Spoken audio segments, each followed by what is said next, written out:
I grew up in a quiet little village in South Carolina.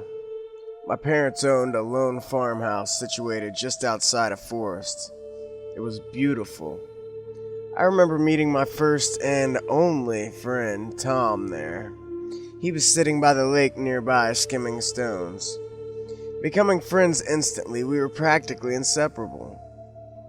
We'd sleep at each other's tree houses, trading Pokemon cards throughout the summer and the holidays. We'd catch minnows from the lake every day. The best fun came from staying indoors, however. We would go through phases each summer, from building weapons to play with in the forest by day, to telling ghost stories in our farmhouses at night. Our imagination was limitless, and we soon settled on playing doctor for a few weeks. I'd knock on his door complaining of a cough and nausea, then take a seat watching him rummage through his drawers. The next day we spent fishing again until dark, when he'd come to sleep over at my house afterwards.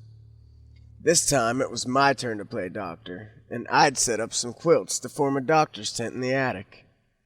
We played for a while, pretending to treat each other's symptoms, and I crawled into my sleeping bag and fell asleep. I remember waking up very early in the morning to go to the bathroom, climbing down the ladder from the attic, careful not to wake Tom. I felt uneasy the whole time as I walked to the bathroom, as if I were being watched. I avoided turning on the bathroom light to not wake my parents, and then that's it. That's all I can remember. When I woke again, I was in the back of my parents' car being driven somewhere. I couldn't make any sense of anything for a minute. In fact, all I knew is that it wasn't dark anymore and that I'd had one killer migraine.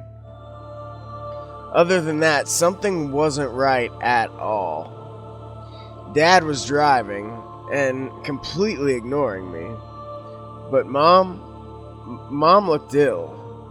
I couldn't tell if she was crying as she hid her pale face in her arms. It couldn't have been an argument, and I definitely hadn't done anything wrong. "I want you to know we will always love you, son." I was seriously panicking now. I mean, those were the first words my dad said. He said we were going on a trip and that we'd be returning soon. He was so quiet. His voice was like it was robotic and fake. And in the end, I gave up and just sat there for the rest of the drive, scared and annoyed. Why wouldn't they tell me anything? I was so confused. Police report a week later. A young boy was found dead in the attic of a farmhouse in South Carolina. A thin puddle of blood was coming from a tent made of bedquilts.